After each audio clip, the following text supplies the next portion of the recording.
Well, hello, I'm Tony Vlahos for ExecuNet. Thanks, as always, for tuning in. The Great Resignation shows no signs of stopping, and new research indicates it will take more than just pay raises to keep employees.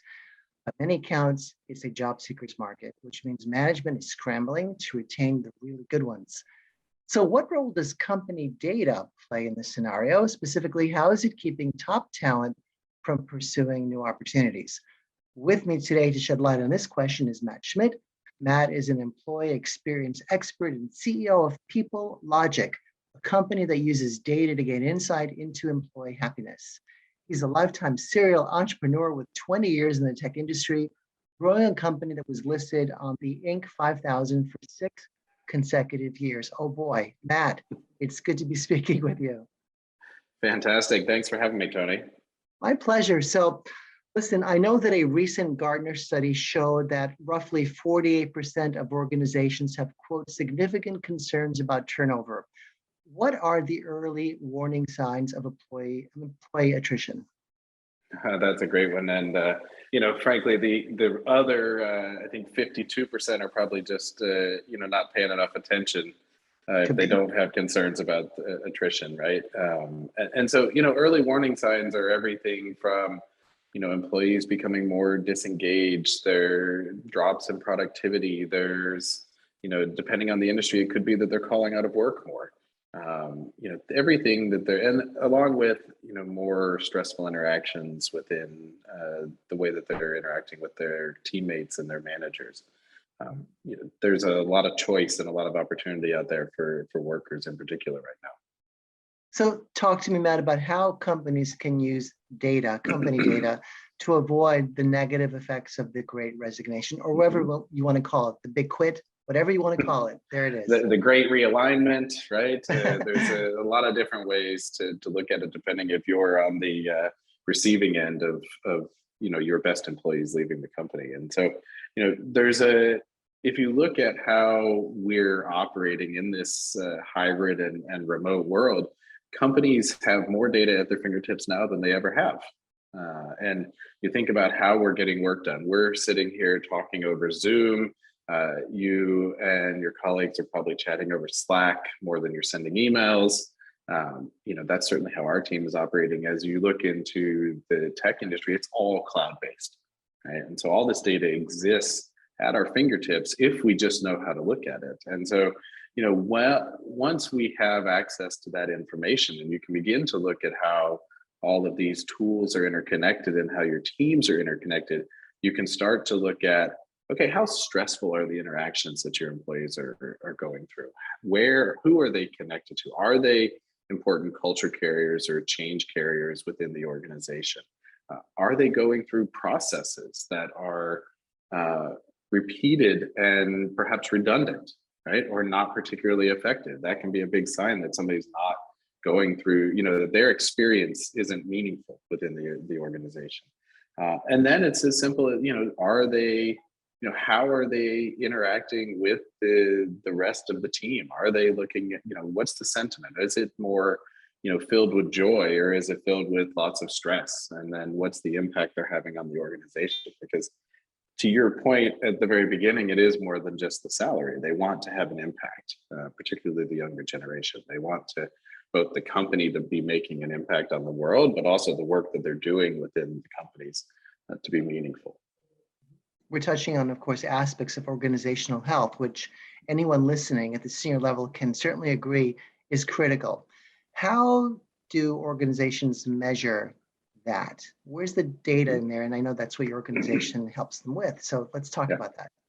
Yeah. So, if you look at traditionally what people have done, they use surveys. So we've all been on the receiving end of your weekly pulse survey, or the random pulse coming out over your Slack messages or your email, or even your employee engagement surveys that come out once a quarter or once a year. We've all been at the end of that.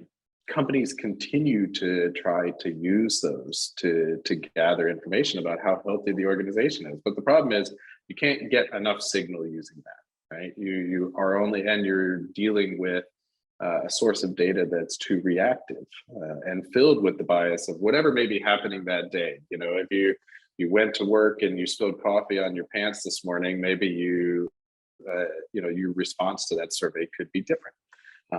What we have now today is the ability to apply much more data and analysis of that data using the cloud and machine learning and those types of resources to be able to understand exactly what's happening within the organization and get those signals from the tools that we use every day. Things like your Slack, your Zoom, your Office, your Salesforce, your the independent engineering tools if you're an engineering organization, or even your systems that maybe are not connected to the cloud, but which there's specific work that's happening from the team, right? Where places where they're interacting with each other and with your customers.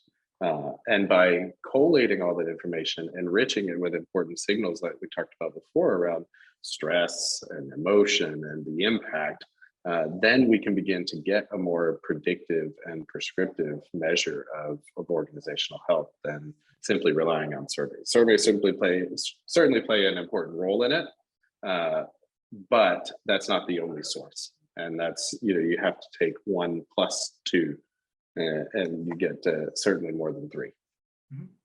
In working with so many organizations, Matt, through the last, pick your time frame, 6 to 18 months or so, have you noticed certain retention strategies are more effective than others?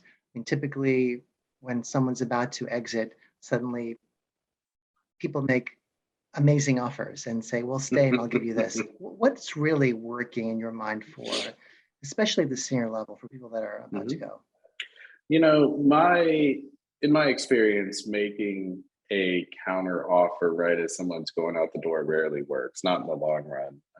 And so, you may get another 6 months out of them, but without truly understanding the root cause of why they were planning on leaving, you're just going to lose them anyway.